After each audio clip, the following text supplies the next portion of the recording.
A border pack knelt before Lyanna in the snow, but their eyes were not on the Alpha King.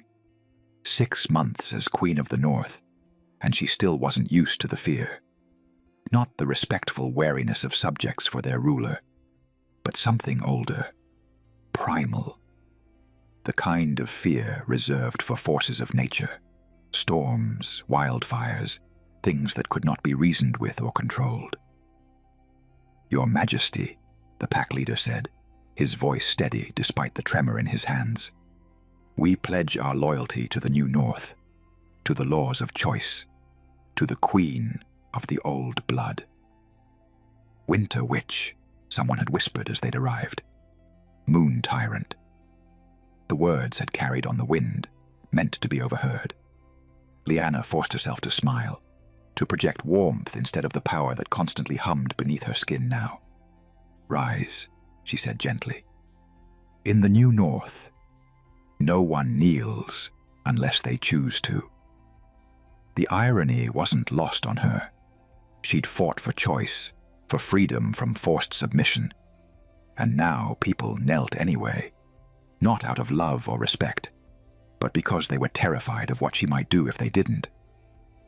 Beside her, Robb stood silent, his hand resting on the pommel of his sword. To anyone watching, he looked calm, regal, every inch the Alpha King. But through the bond, Lyanna felt his concern, his awareness of how the nobles watched her with calculating eyes, measuring, always measuring.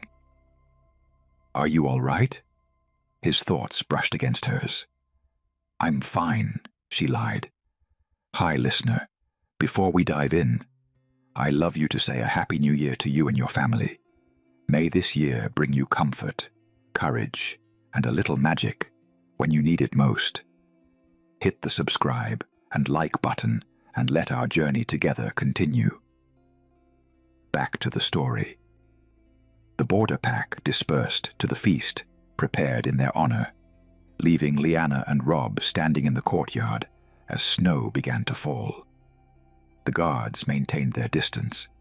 They'd learned that the Queen preferred space when she was troubled. "They're more afraid of you than they ever were of me," Robb said quietly, not accusation, but observation. "I know." Lyanna wrapped her arms around herself, though she wasn't cold. The old blood had changed her in ways beyond the silver wolf. She barely felt temperature anymore, barely needed sleep.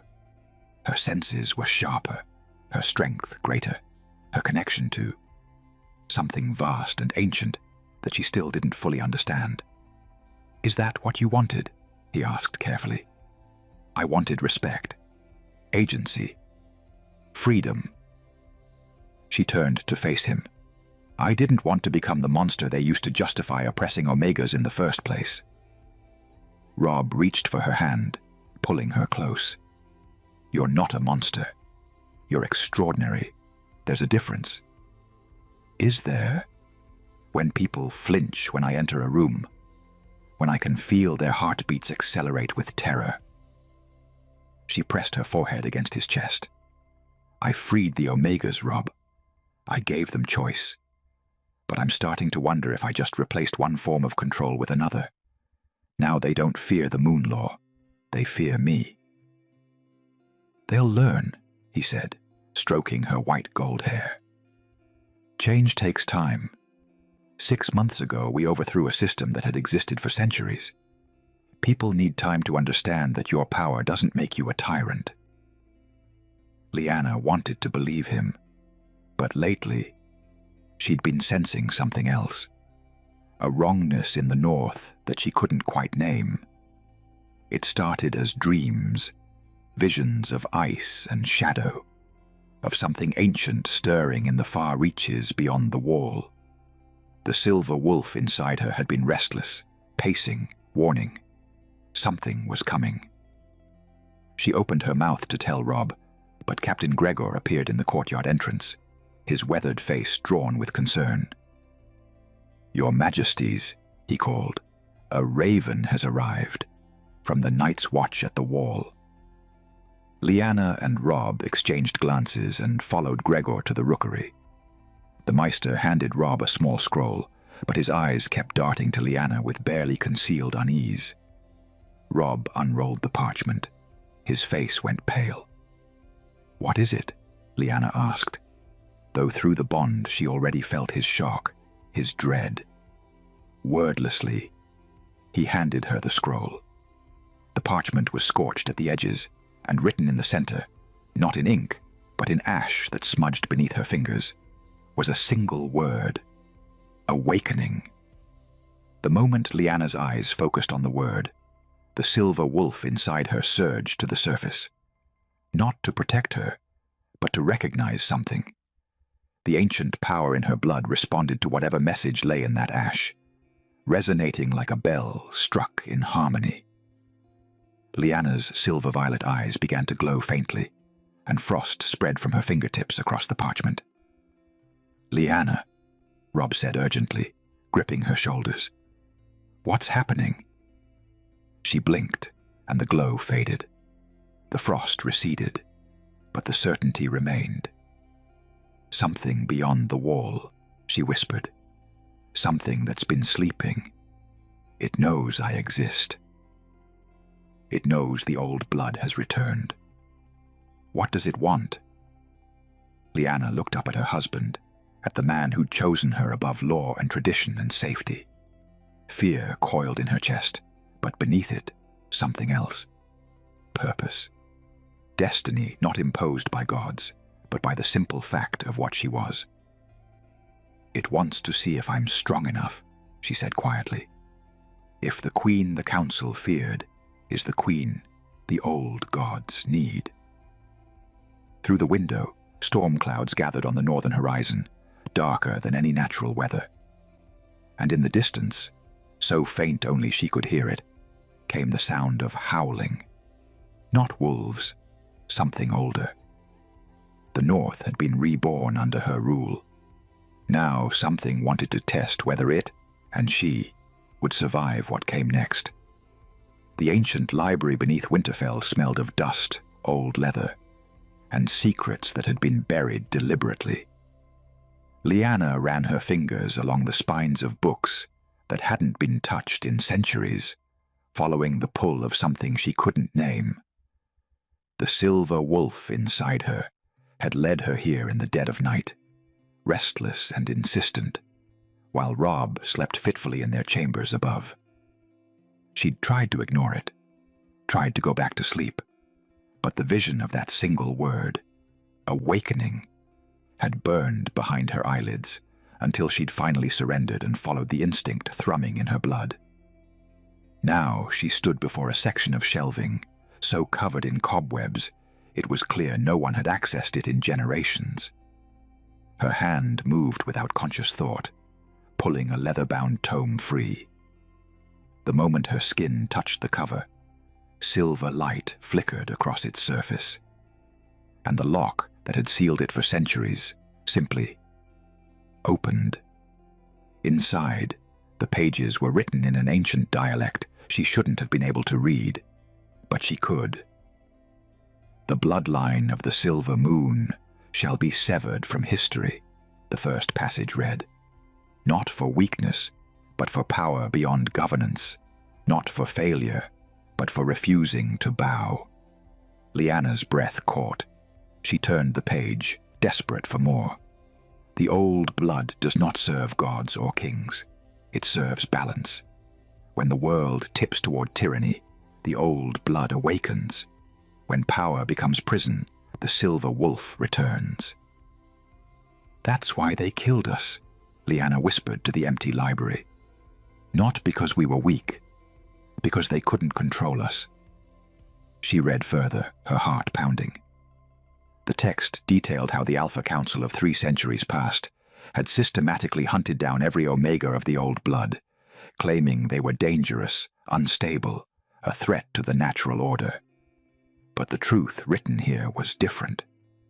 The old blood Omegas had refused to be bound, had refused forced matings, had used their power to free others, to challenge laws, to remake society. They'd been too dangerous to the status quo, so they'd been erased. Not just killed, but removed from history itself. Lyanna. She spun to find Robb standing at the library entrance, a candle in his hand, concern etched across his face. Through the bond, she felt his fear, not of external threats, but of her, of what he'd find her doing in the darkness. "I couldn't sleep," she said quietly, gesturing to the book. "Something led me here. To this." Robb approached slowly, his eyes scanning the ancient text she couldn't possibly read. His jaw tightened. "How can you understand this? This dialect is older than Winterfell itself." "The old blood remembers," Lyanna said simply. "Robb, they didn't erase my ancestors because they were dangerous to the realm. They erased them because they were dangerous to control, because we couldn't be forced to obey. We..." Robb's voice was careful, cautious. "Lyanna, you're talking like you're one of them, like you're not you anymore." The words hit harder than any physical blow. Lyanna closed the book, silver light fading from its surface. "I am me, but I'm also becoming something more. The power isn't finished, Robb. What you saw in the council chamber, the silver wolf, the awakening, that was just the beginning." "The beginning of what?" "I don't know." The admission cost her, but I can feel it. Something growing inside me, evolving. Every day I'm stronger. Every day I can sense more, do more. And I don't know where it stops. Or if it stops. Robb set the candle down carefully, his movements controlled. Too controlled. And if it doesn't stop, if you become something beyond... He trailed off. "Beyond your ability to stand beside," Lyanna finished. "Is that what you're afraid of? That I'll become too powerful to love? I'm afraid you'll become too powerful to save, if this consumes you," Robb said quietly. "I'm afraid that whatever's awakening beyond the wall is connected to you. That your power growing means something terrible is coming. And I'm afraid..." His voice cracked. "I'm afraid of what I'll do if keeping you safe means restraining what you're becoming." The honesty gutted her, because she'd been afraid of the same thing. "Would you?" she asked, her voice barely a whisper. "Restrain me. Cage me for my own good, the way the old council did." "No." The answer came immediately, fiercely. "Never. I watched you fight for freedom. I won't become the prison you escaped." "Even if not restraining me puts the North at risk?" Robb closed the distance between them, cupping her face in his hands. "Even then, we'll face whatever comes together. But I won't clip your wings, because I'm afraid of how high you might fly." Lyanna leaned into his touch, grateful and terrified in equal measure. She wanted to stop there, to accept his reassurance and leave the ancient library with its dangerous revelations. But her eyes caught on another passage, and the words froze her blood. "When the Silver Queen rises, she will face the breaking. Moon law will shatter. Bonds will become choice. And the moon itself will crack beneath her will. Some will call her savior.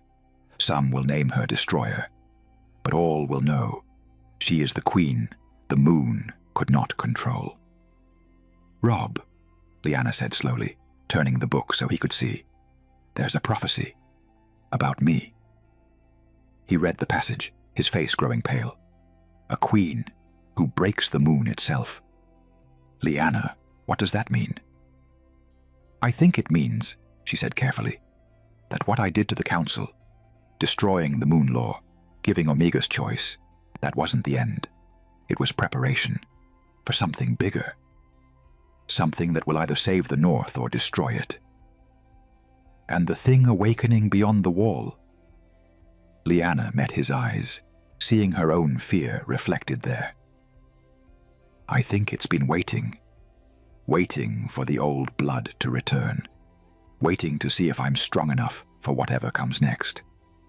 Through the bond, she felt Robb's love, his terror, his absolute refusal to abandon her, regardless of what she might become. But she also felt his doubt, not of her, but of whether love alone would be enough to survive what was coming. In the flickering candlelight, surrounded by secrets that had been buried for centuries, Lyanna understood something fundamental had shifted. She wasn't just a queen anymore. She was a prophecy in motion. And prophecies, she was beginning to learn, rarely ended well for anyone. The War Council meeting had been going for 2 hours, and Lyanna had spoken exactly 3 times. Each time, Robb had answered for her. She sat at the long table in Winterfell's strategy room, surrounded by northern lords, military advisors, and scouts who'd returned from the wall with increasingly disturbing reports. Strange lights in the darkness, animals fleeing south, wildlings abandoning their settlements without explanation. "We should send reinforcements to Castle Black," Lord Manderley suggested. "Whatever's stirring beyond the wall." "Agreed," Robb said decisively. "We'll dispatch 3 companies by week's end.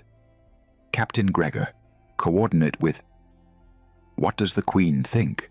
Lady Mormont interrupted, her sharp eyes fixed on Lyanna. Lyanna opened her mouth to respond, but Robb was already speaking. "The Queen and I are in agreement," he said smoothly. 3 companies should suffice without leaving our southern borders vulnerable. Except they hadn't discussed it. Lyanna had been about to suggest 5 companies, her instinct screaming that whatever was coming would require more than a token force. "Your Majesty," Lady Mormont pressed, speaking directly to Lyanna, "do you concur with 3 companies?" Through the bond, Lyanna felt Robb's subtle warning. Not a command, but a request. Let it go. We'll discuss it later. She should have presented a united front, handled the disagreement privately.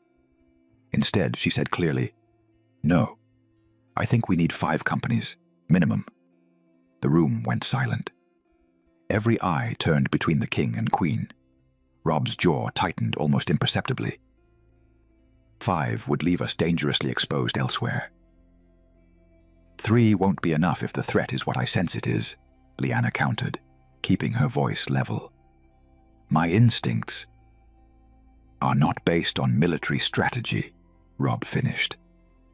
"I appreciate your concern, but Lord Manderley and I have reviewed the logistics without consulting me."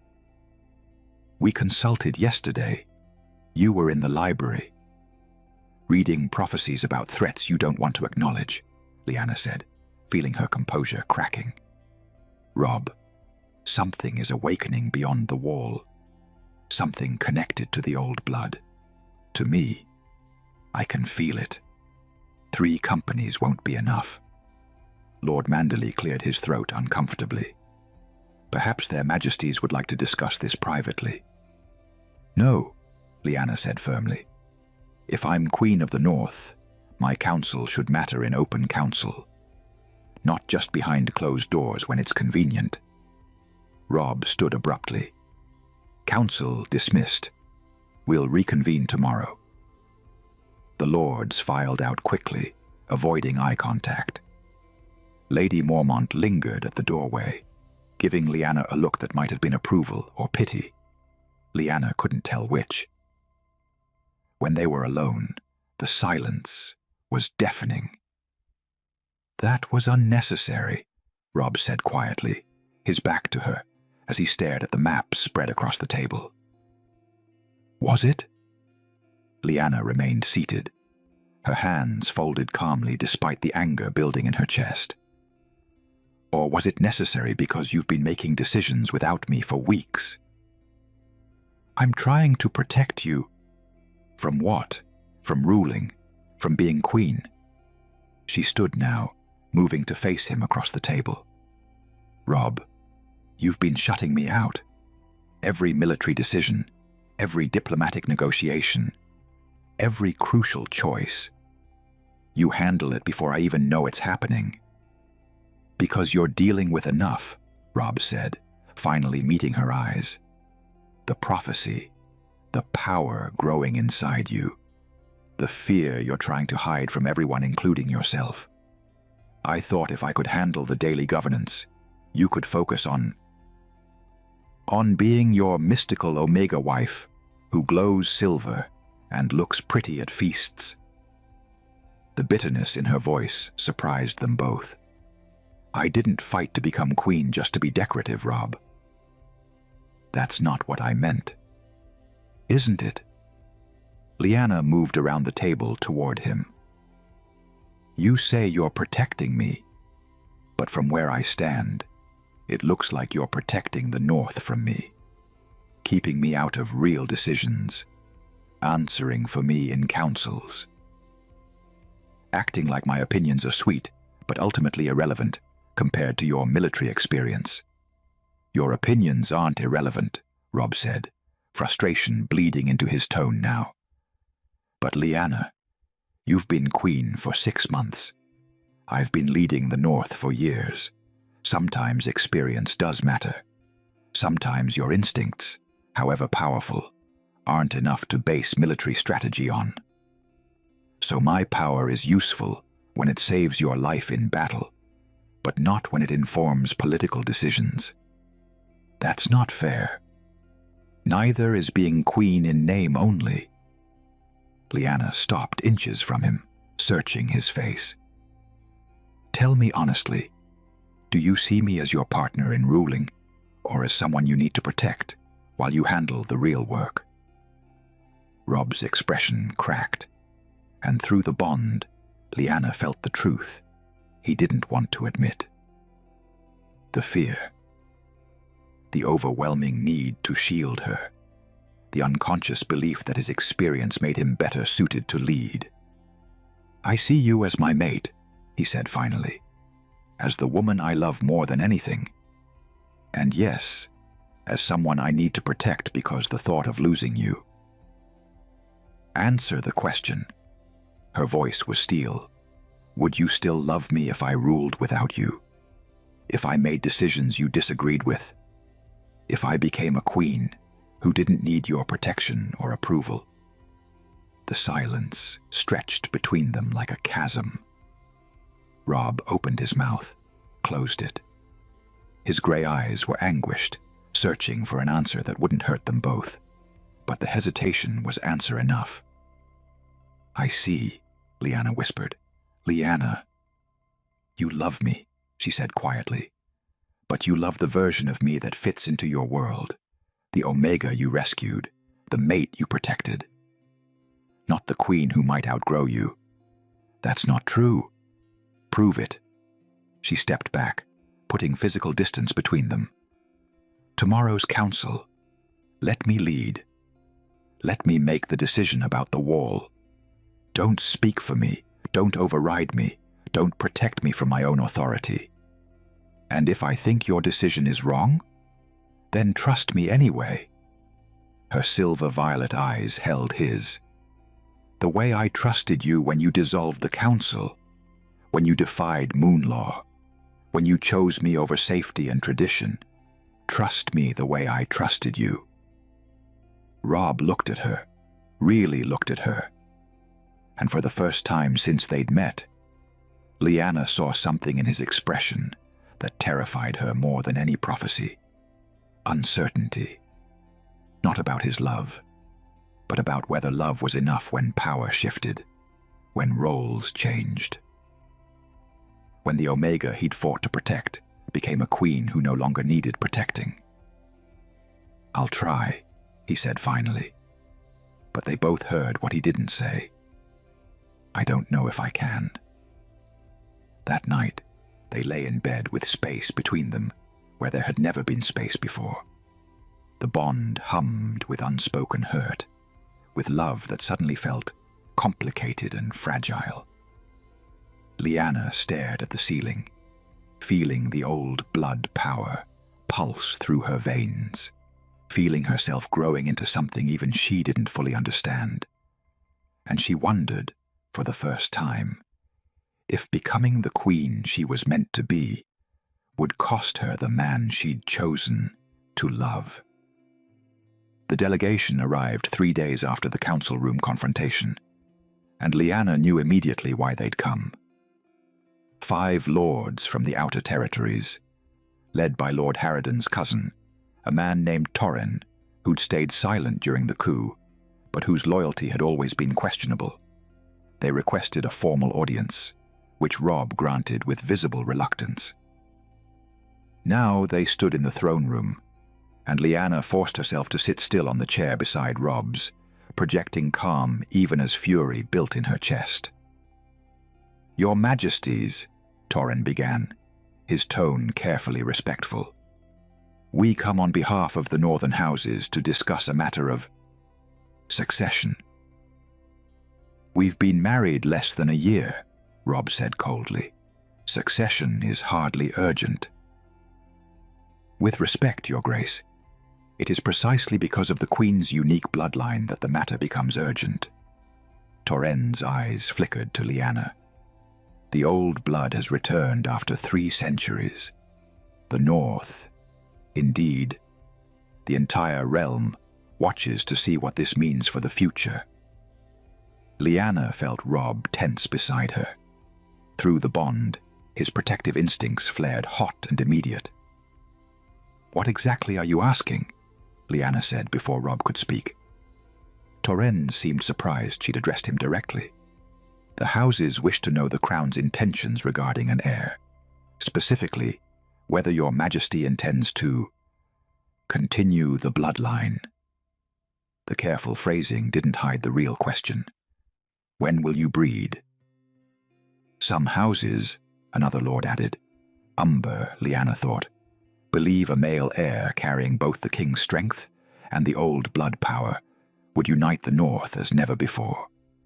A child who could control the Omega magic through an alpha bloodline," Lyanna finished flatly. "Make the old blood palatable by diluting it with dominant genetics." "Is that what you mean?" Uncomfortable silence. "Your Majesty misunderstands," Torren said smoothly. "We simply wish to ensure the stability."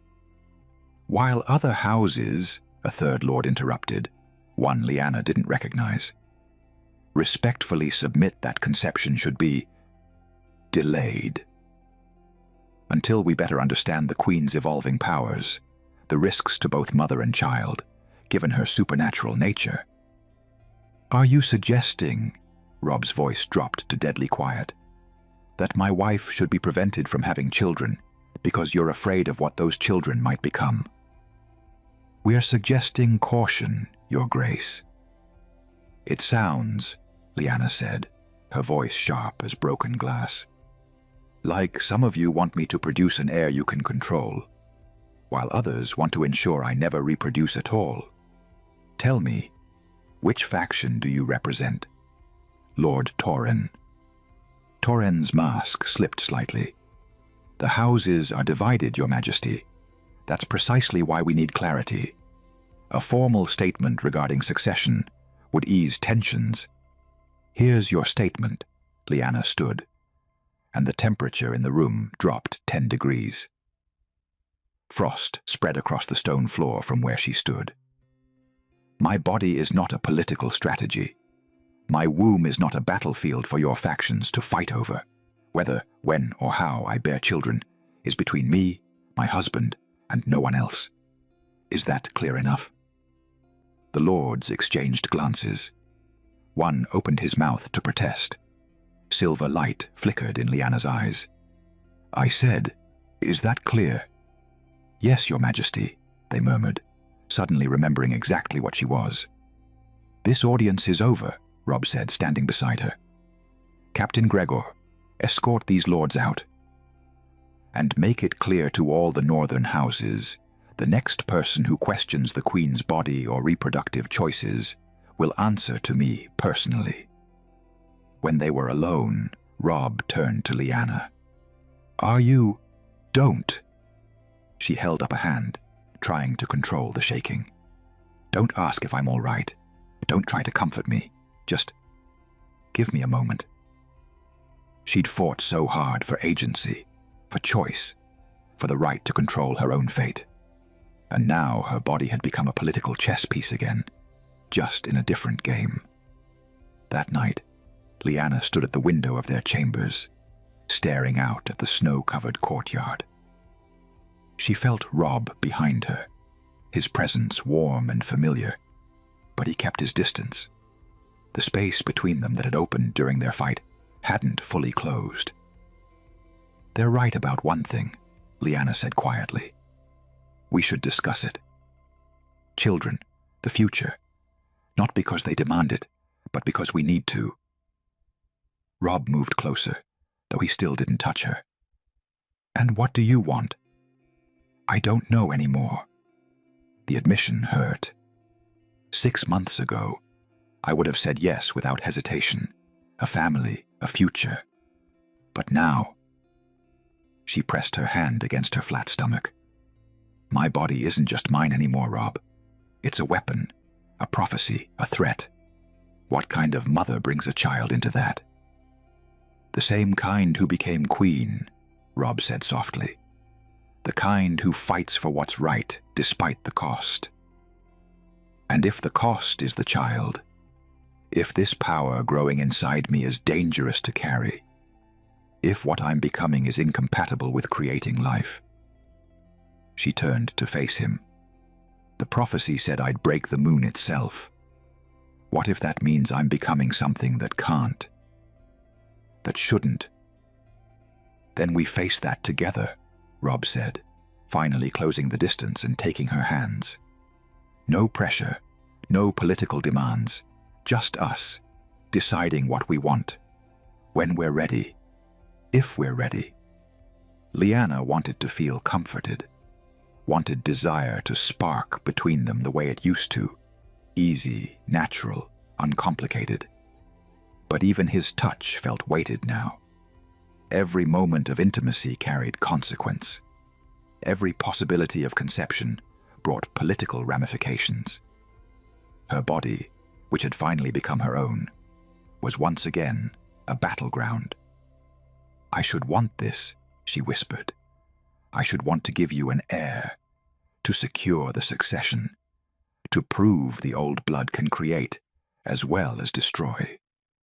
You don't owe anyone proof of anything, don't I?" She pulled away gently. "Half the North wants me pregnant with a child they can control. The other half wants me barren so they don't have to fear what I'd create. And I don't even know what I want anymore, because I'm changing, Robb. Every day, every hour. And I don't know if what I'm becoming is even capable of..." She stopped abruptly, pressing both hands against her stomach. "Lyanna?" Robb's alarm spiked through the bond. "Some things..." She closed her eyes, focusing inward. Not pain, not illness, but a stirring. A shift in the power that constantly hummed through her veins. "It's changing again. The old blood. It's responding to something. The thing beyond the wall... No." Her silver-violet eyes snapped open, glowing faintly in the darkness. "To me. To my fear. To the question of creation versus destruction. It's like..." She struggled for words. "Like the power is asking me a question, waiting for an answer." "What question?" Lyanna looked at her husband, at the man who loved her, but might not be able to stand beside the queen she was becoming, and felt something fundamental shift inside her. "Whether I'm meant to create the future," she said slowly, "or destroy the past first." And deep in her core, where the old blood pulsed with ancient purpose, Lyanna felt the stirring of an answer she wasn't ready to hear. The attack came at midnight, coordinated across 5 northern territories simultaneously. Lyanna woke to the sound of screaming and the acrid smell of smoke. Through the bond, she felt Robb already moving, already armed, already transforming into the warrior king who'd survived countless battles. "Stay here," he commanded, buckling his sword belt as he moved toward the door. "I'll send guards." "No." Lyanna was on her feet, the silver wolf already surging beneath her skin. "I'm coming with you." Lyanna, It's not safe. The window exploded inward. A massive grey wolf, an alpha in full shift, crashed through in a shower of glass and wood, its eyes fixed on Lyanna with murderous intent. Robb moved to intercept, but Lyanna was faster. Silver light erupted from her body as she shifted, not the partial manifestation she'd shown before, but a complete transformation. Her human form dissolved into pure ethereal power, and the silver wolf emerged fully for the first time. She was magnificent, larger than any natural wolf, her fur the color of moonlight on snow, her eyes blazing violet silver with ancient intelligence. When she moved, frost spread across the floor in her wake. The grey alpha hesitated for just a moment, long enough to recognize what she was, not long enough to survive. Lyanna's silver wolf hit him like a force of nature, jaws closing around his throat with lethal precision. She didn't kill him, didn't need to. One squeeze and he went limp, unconscious but alive. She released him and turned to Robb, who stood frozen, sword still raised, staring at her with an expression somewhere between awe and fear. Through the bond, she felt his thoughts racing. She's never shifted fully before, never had complete control. Gods, she's beautiful, terrifying. Lyanna thought back at him, her wolf form allowing perfect mental communication through their bond. Both, Robb admitted. Definitely both. Captain Gregor burst through the door, followed by 6 guards. Your Grace, we're under attack. Multiple breaches.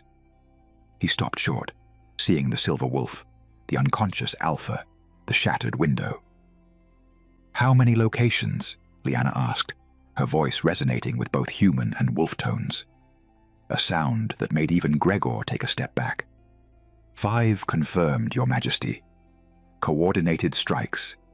They're targeting Omega settlements specifically. Whoever's behind this wants to prove the new laws have made us vulnerable. Or they want to draw me out, Lyanna thought to Robb through the bond. Then we don't give them what they want, Robb replied. We send forces. No. Lyanna moved toward the door, her massive silver form forcing the guards to press against the walls. They're attacking because of me. Because they fear what I represent. I won't hide while others die for my choices. Your Majesty, you can't, Gregor started. Lyanna's growl silenced him. Not aggressive, but absolute. The voice of a queen who would not be denied. She bounded through Winterfell's corridors with Robb and the guards struggling to keep pace. Outside, the courtyard was chaos. Wolves fighting, fires burning, the clash of steel and snarls of combat filling the air.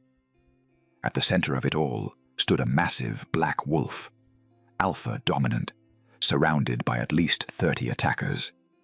As Lyanna emerged from the keep, he shifted back to human form. A scarred, brutal-looking man she recognized as Lord Karstark's bastard son. There she is, he roared, the moon witch who broke sacred law, the Omega who thinks she can rule alphas. His wolves turned toward her as one, a coordinated pack movement that would have been impressive if it weren't directed at her with lethal intent.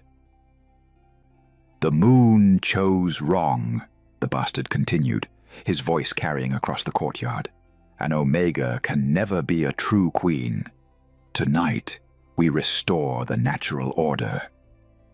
Lyanna padded forward calmly, her silver form radiating cold power. She didn't snarl or posture, didn't need to. She simply was.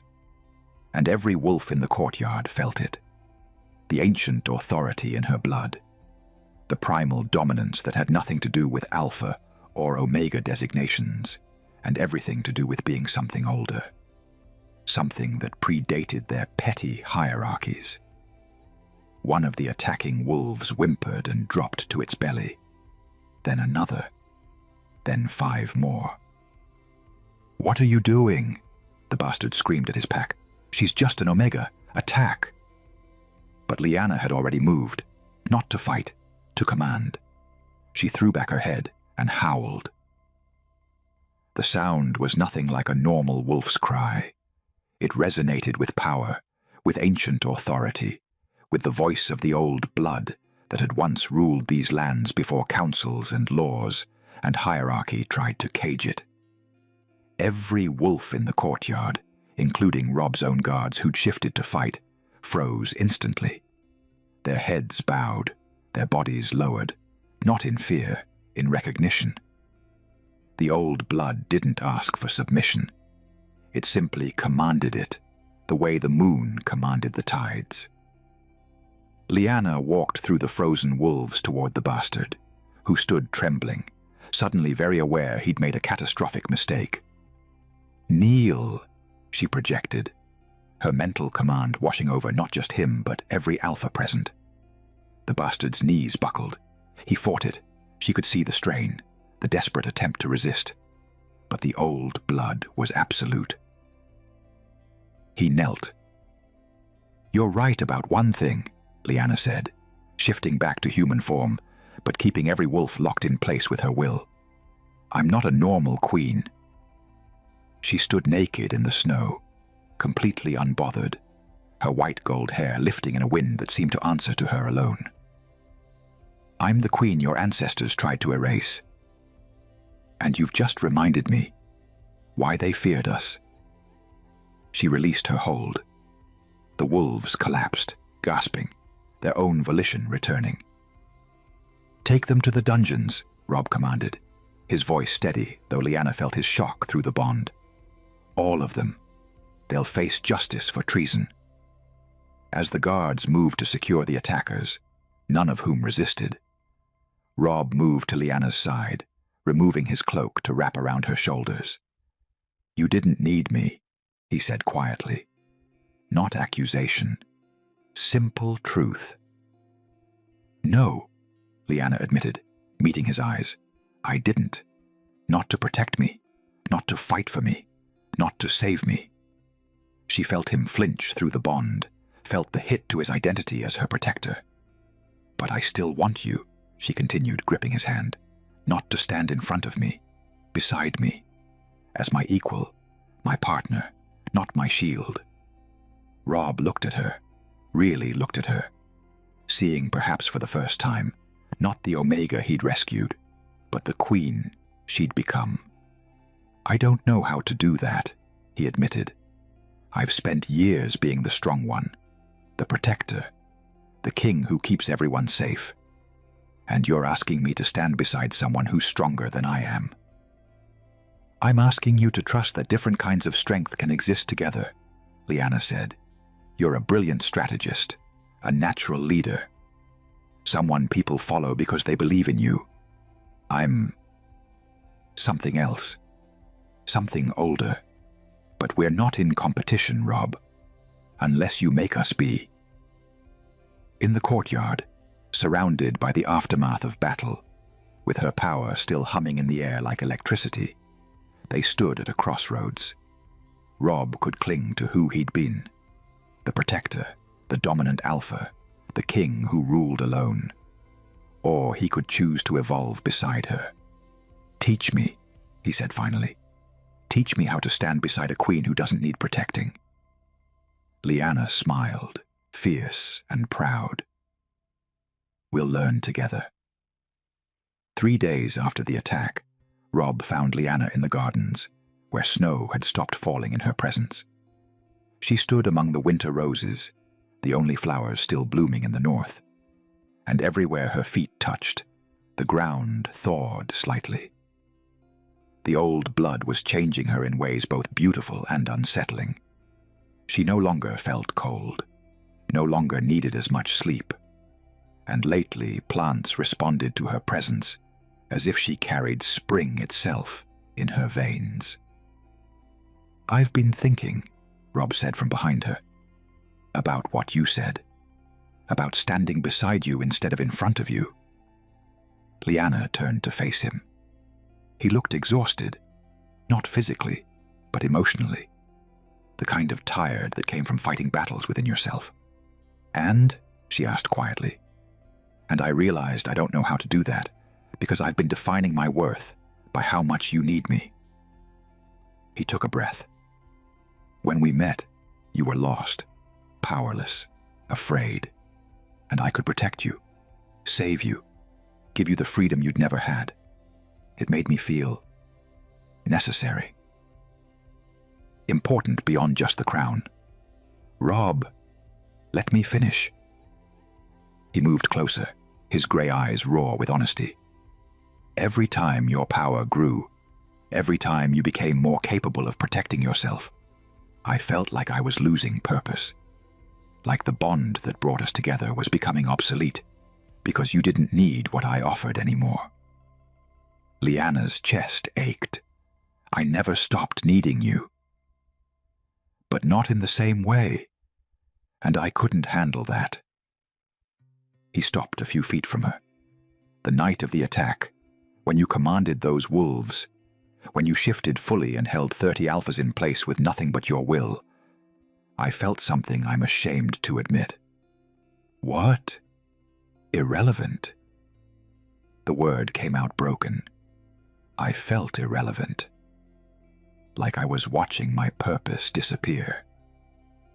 Like I was becoming the consort everyone whispered I'd become, the king whose Omega wife was more powerful than he'd ever be. Lyanna moved toward him, but Robb held up a hand. I need to do something, he said. Something I should have done weeks ago. And then, in the quiet garden with no witnesses, the Alpha King of the North knelt before his queen. Not the ceremonial kneel of fealty, not the mockery of submission the old councils would have demanded from an Omega, but the kneel of acknowledgement, of equals recognizing each other's worth. I kneel, Robb said, his voice steady. Not because you're stronger, not because I'm submitting to your power, but because I finally understand what partnership really means. It means accepting that sometimes you'll be the one who leads. Sometimes you'll be the one who saves us. Sometimes your strength will be what the North needs, and my job is to support that instead of resenting it. Tears burned in Lyanna's eyes. Robb. I was so afraid of losing relevance that I couldn't see what I should have been all along. Not your protector, not your savior, but your partner. Your equal in ways that have nothing to do with power and everything to do with choice. He looked up at her, his face open and vulnerable. I choose you, Lyanna. Not because the bond demands it, not because you need me, but because standing beside you, even when you're stronger, even when you're more powerful, even when you're the one everyone looks to, is exactly where I want to be. Lyanna dropped to her knees in front of him, taking his face in her hands. I've been terrified, she admitted. Terrified that becoming the queen the prophecy spoke of, would mean losing you, that you'd grow to resent my power, that you'd see me as a threat instead of a partner. I did, Robb confessed. For a moment I did. And I'm sorry. I'm sorry too, for not seeing how hard this was for you, for expecting you to adapt instantly to something I'm still struggling to understand myself. She pressed her forehead to his. I don't want to rule alone, Robb. I never did. The power doesn't make me complete, you do. But I need you to trust that I can be both powerful and yours, strong and in love, a queen and a wife. Can I be both strong and secondary? Robb asked quietly. A king, and someone who sometimes stands in your shadow. You're never secondary. Lyanna pulled back to meet his eyes. You're the strategist who rebuilt the North's governance, the leader who had the courage to dissolve a 300-year-old council, the man who gave Omegas a choice when every instinct told him to claim what was his. That's not irrelevant, Robb. That's extraordinary. But it's not magic, not ancient prophecy, not the stuff of legends. No, Lyanna agreed. It's better. It's human. It's the kind of strength that chooses to change instead of clinging to tradition. The kind that admits fear instead of hiding behind dominance. She smiled through her tears. You think I became powerful when the old blood awakened. I became powerful the moment you gave me the freedom to choose. Everything after that is just consequence. Robb's hands covered hers, and through the bond, Lyanna felt something shift. Not the desperate, possessive need of their early days, not the strained distance of recent weeks, but something deeper, mature, a love that had survived being tested and come out stronger. I don't need you to protect me, Lyanna said softly. I need you to challenge me, to tell me when I'm wrong, to remind me of my humanity when the power makes me forget, to stand beside me and be the conscience I might lose if this consumes me. And I need you to let me be afraid sometimes, Robb replied, to not expect me to adapt perfectly to every change, to understand that watching you become a legend while I'm just a man is terrifying, even when I'm proud of you. You're not just a man. You're my man, my partner, my choice. And you're not just a queen. You're my mate, my equal, my choice. They kissed then, kneeling together in the snow that had stopped falling, surrounded by roses that bloomed out of season. It wasn't the desperate passion of new love or the comfortable familiarity of old marriage. It was the kiss of two people who'd almost lost each other and decided to fight for what they had instead. When they pulled apart, Robb stood and offered Lyanna his hand, not to pull her up, but to rise together. Partners? He asked. Partners, she agreed. As they walked back toward Winterfell, hand in hand, Lyanna felt the old blood pulse with something like contentment, as if even ancient magic recognized that some bonds were stronger than prophecy, some loves were worth more than power, and some partnerships could weather any storm, even the one still gathering beyond the wall. The great hall of Winterfell had never been so full, or so divided. Every northern house had sent representatives. Every Omega who'd reclaimed their freedom stood among the crowd. Even southern lords had traveled north, sensing that what happened today would reshape the entire realm. Lyanna stood at the center of it all, no longer on a throne, but on the floor level with everyone else.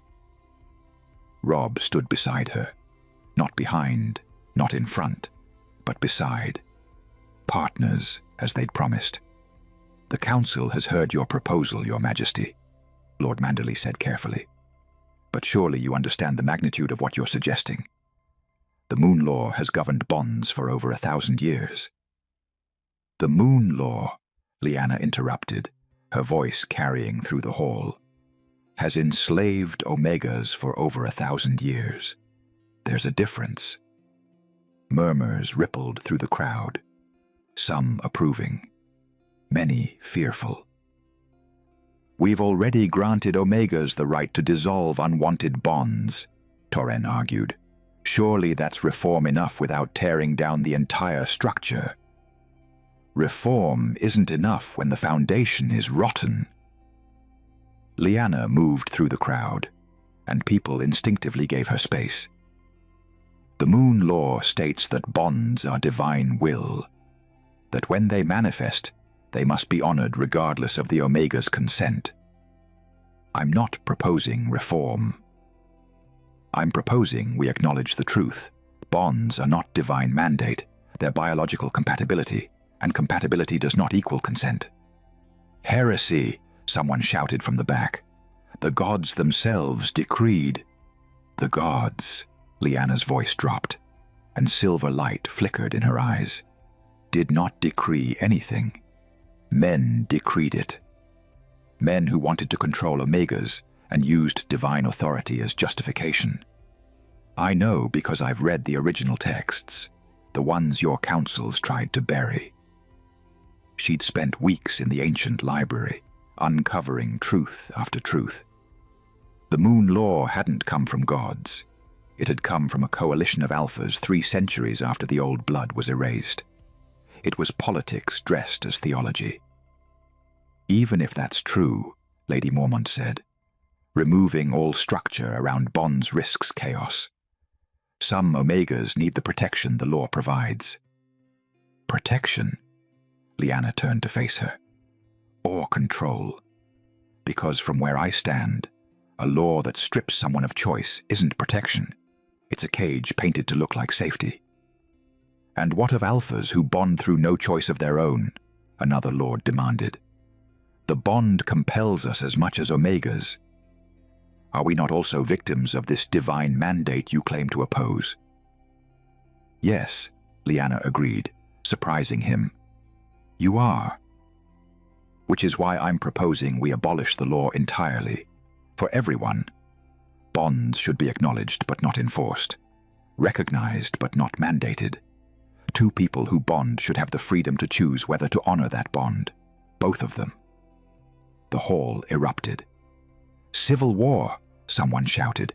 The southern kingdoms will never accept. They don't have to. Robb cut through the noise, his alpha command silencing the room. The North governs itself. What we do with our laws is our business. If the South wants to cling to bondage disguised as tradition, that's their choice. But the North will lead by example. And when they invade to force us back to the old ways? Torren challenged. When they claim we're corrupting the natural order and march north with armies, what then? Then we fight, Lyanna said simply. The same way I fought the council. The same way I fought the bastard who attacked our Omega settlements.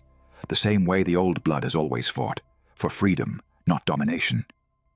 She moved to the center of the hall, and everyone could feel the power radiating from her now. Not threatening, just present. Undeniable. I'm not asking permission, Lyanna said quietly, but every word carried. I'm not seeking approval or consensus. I'm telling you what will be. The moon law ends today. Not because I'm your queen. Not because I'm an Omega who suffered under it, but because I'm the last of the old blood, and I remember what we were before men tried to cage us with their laws. You can't simply, Torren started. I can. Silver light began to emanate from Lyanna's skin. I am the prophecy you've whispered about. The queen who would break the moon itself. Did you think that was metaphor? The moon law is the moon, the false light that alphas have used to navigate by, to justify their dominance, to excuse their control. She raised her hand, and everyone in the hall felt it. A pulling sensation, like gravity shifting. I break it now, Lyanna said, not with violence, not with force, but with truth. The moon law was never divine. It was never sacred. It was just power protecting itself. And I am older power, truer power, power that exists to restore balance when the scales tip too far toward tyranny.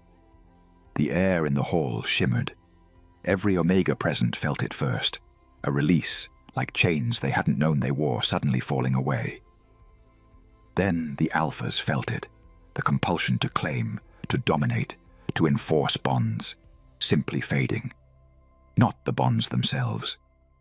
Those remained for those who wanted them.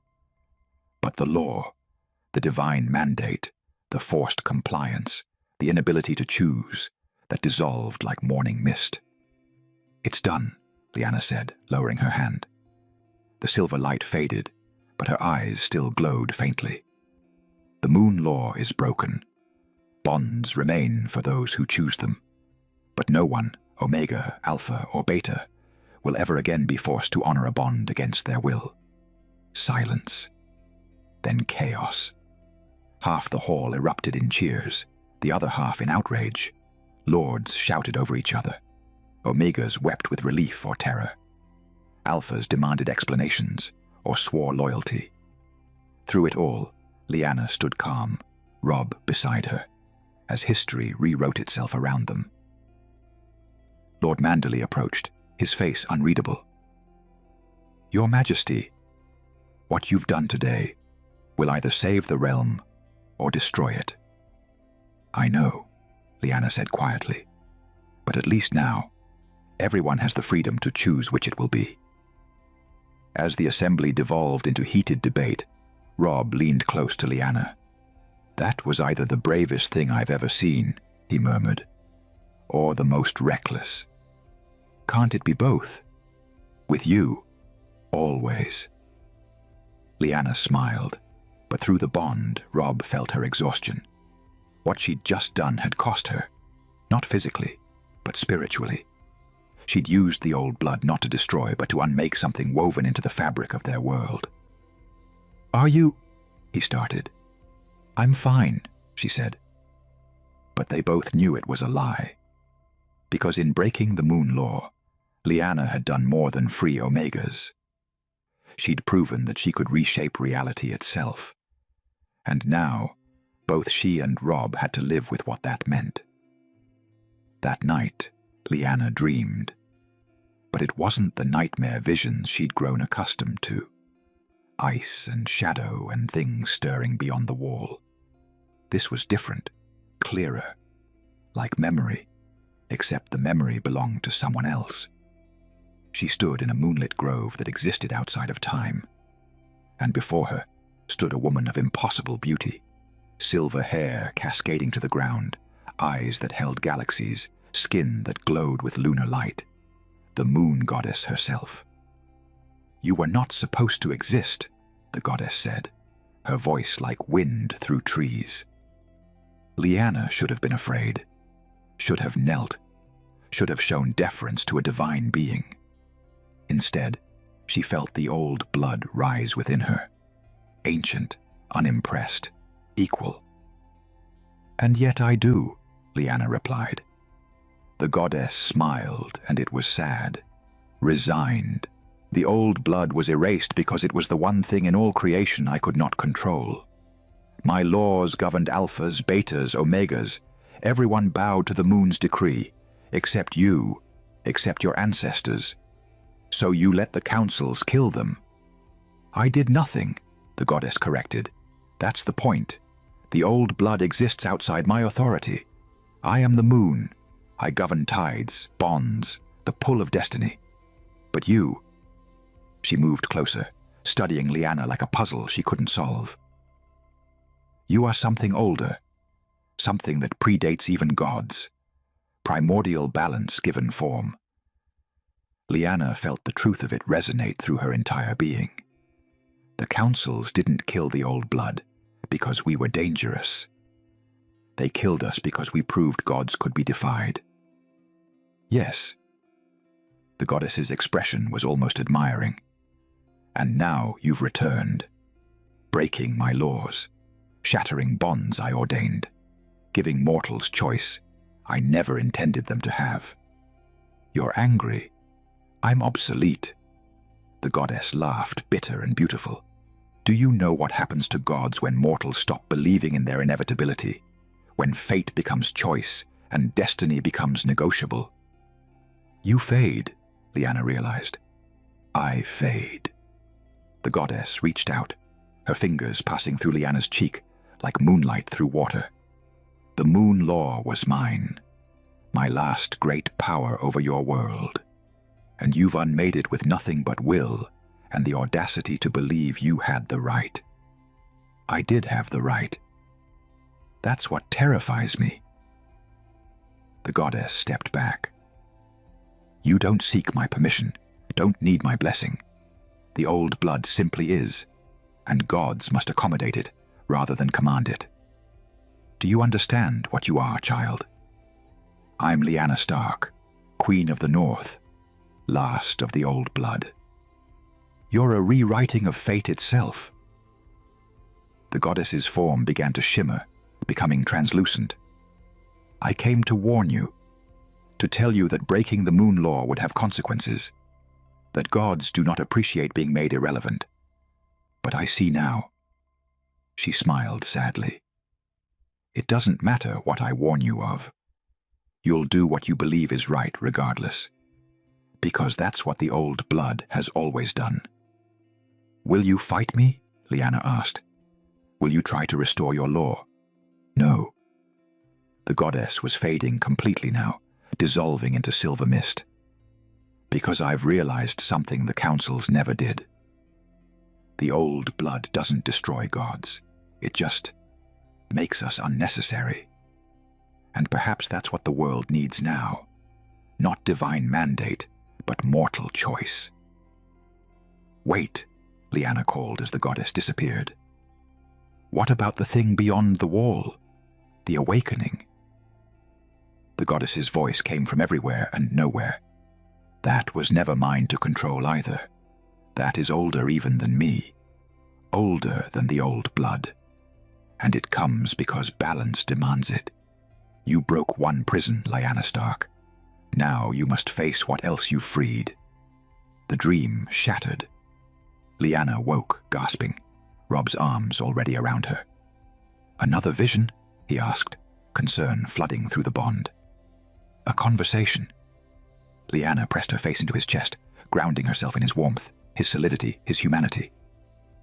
With the moon goddess herself. She told him everything. The revelation, the admission, the fading divinity made obsolete by mortal choice. When she finished, Robb was quiet for a long time. "So the old blood doesn't serve gods," he said finally. "It just exists, outside their authority." "Yes. That's why the councils feared your ancestors. Not because you were powerful, but because you proved that divine law was optional." "Yes." Robb pulled back to look at her, his gray eyes searching hers in the darkness. "Do you know what that makes you? Dangerous. Free." He cupped her face gently. "Truly, completely free, in a way no one else in history has ever been. Not bound by gods or laws or fate. Just Lyanna. Making choices because you believe they're right, not because anyone commanded them." Tears burned in her eyes. "I'm terrified, Robb. The goddess said I freed something else when I broke the moon law, something older, something coming from beyond the wall. Then we'll face it together. What if our children inherit this? This power that makes gods irrelevant? What kind of world will they grow up in? A better one." Robb's certainty flowed through the bond. A world where destiny is negotiable, where fate can be rewritten, where two people can choose each other without divine mandate telling them they must. "Our love is going to become legend," Lyanna whispered. "The Alpha King and the old blood queen who broke the moon itself. They'll tell stories about us for centuries." "Good," Robb said fiercely. "Let them tell stories about the king who knelt, the queen who refused to be caged, the bond that was chosen, not forced, the love that said destiny means nothing without free will." Lyanna kissed him then, pouring everything through the bond. Her fear, her hope, her absolute certainty that whatever came next, they would face it as they faced everything now. Together, equal, chosen. When they pulled apart, both breathing hard, Robb pressed his forehead to hers in their familiar gesture. "When we have children," he said quietly, "they'll grow up in a world we remade, where Omegas choose their mates, where bonds are honored but not enforced, where even gods can't mandate how people love. They'll be powerful," Lyanna said, "carrying both our bloodlines, your strength, my old blood." "They'll be free," Robb corrected, "and that's more important than powerful. They'll have the freedom to choose who they become, what they believe, how they love." "Isn't that what we fought for?" "Yes." "Then that's what we give them. Not legend, not prophecy, just choice. Lyanna smiled through her tears, feeling the old blood pulse contentedly within her. For the first time since it had awakened, the ancient power felt settled, as if it had been waiting for exactly this, for someone to wield it, not for domination or destruction, but simply for the radical act of granting freedom. The goddess said something else, Lyanna murmured. She said that what's coming from beyond the wall is older than gods, older than the old blood. What could possibly be older than both? I don't know, Robb admitted. But whatever it is, it's coming for a queen who makes gods obsolete. A queen who rewrites fate. A queen who proved that choice is stronger than destiny. And a king who chose to stand beside her instead of ruling over her. Always. Outside their window, the moon hung heavy in the sky, but its light seemed dimmer somehow, less commanding, as if even celestial bodies recognized that their authority had shifted. In the distance, so faint only Lyanna could sense it, something ancient stirred beyond the wall. Not threatening, not yet, just watching. Waiting to see what else the queen who broke the moon would dare to unmake. 6 months after breaking the moon law, the North had become something entirely new. Lyanna stood on Winterfell's battlements, watching as delegations from 3 southern kingdoms departed with expressions ranging from awe to terror. They'd come to see for themselves. The Omega Queen who'd made gods obsolete. The kingdom where bonds were chosen rather than enforced. The land where ancient power had returned and rewritten every rule. What they'd found had shaken them to their cores. The North was thriving. Omegas no longer cowered. They led councils, commanded troops, governed territories. Alphas had learned that dominance without consent was just tyranny by another name. And bonds, freed from divine mandate, had become stronger rather than weaker. Chosen daily, earned continuously, real. They'll go back and tell their kings we're either the future or an abomination, Robb said, joining her on the wall. Probably both. Let them, Lyanna replied. We didn't do this for their approval. No, we did it because it was right. He wrapped an arm around her waist, pulling her close. Though I won't lie, part of me wonders if we've started something we can't control. 3 kingdoms watching nervously. Rumors of unrest in the south. Whispers that Omegas there are beginning to question their own bonds. Good. Robb laughed quietly. My revolutionary queen. Sometimes I forget you used to be the quiet Omega from a nameless village. I never was, Lyanna corrected. I was always this. I just didn't have permission to show it. Through the bond, she felt his pride, his love, his continued awe at what they'd built together. The North stood stronger than ever, not despite the changes, but because of them. When people chose their bonds, their loyalty, their service, it ran deeper than any mandate could enforce. But she also felt his concern. The thing beyond the wall hadn't attacked, but it hadn't retreated either. It waited. Watched. And Lyanna knew with absolute certainty that a reckoning was coming. The southern kingdoms will either join us or try to destroy us, she said quietly. There's no middle ground anymore. We've proven their divine laws are optional. That's the one truth tyrants can never allow to spread. Then we prepare for war? We prepare for choice. Lyanna turned to face him. We've given everyone the freedom to decide what they believe, what they'll fight for, what they'll build. That includes our enemies. They'll choose war or peace, and we'll respect their choice, even as we defend ours. Very diplomatic for someone who makes gods obsolete. I learned from the best. They stood together as the sun set, painting the snow-covered landscape in shades of gold and crimson. In the distance, ravens carried messages across the realm, some bearing news of the North's transformation, others carrying warnings, a few carrying hope. That night, Lyanna found herself standing before the same door where everything had begun. The iron-banded entrance to what had once been the Alpha King's private solar, where she'd stumbled, lost and afraid, into a moment that would change her life and reshape the world. The door stood open now, as it always did. She and Robb had made it a symbol. No more locked chambers, no more secrets hidden behind closed doors, no more Omegas barred from spaces that held power. She walked through, and the memories washed over her. The firelight, the shock. The moment the bond had ignited like lightning, and she'd fallen to her knees, terrified of what it meant. Now the same firelight flickered in the hearth. The same furs covered the furniture. The same weapons hung on the walls, but everything was different. Robb emerged from the bedchamber, still pulling on a shirt, his expression softening when he saw her standing there. "Remembering?" he asked. "Marveling," she corrected, "at how far we've come."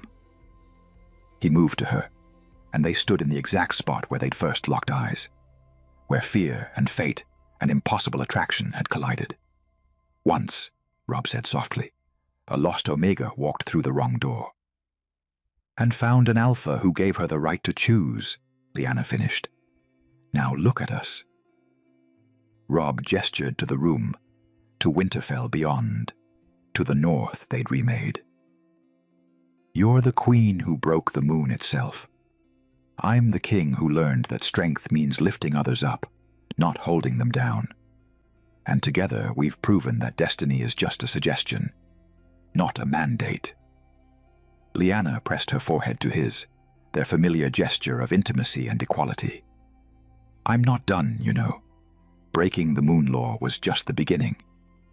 "I know." Through the bond, she felt his mix of pride and apprehension. "What comes next?"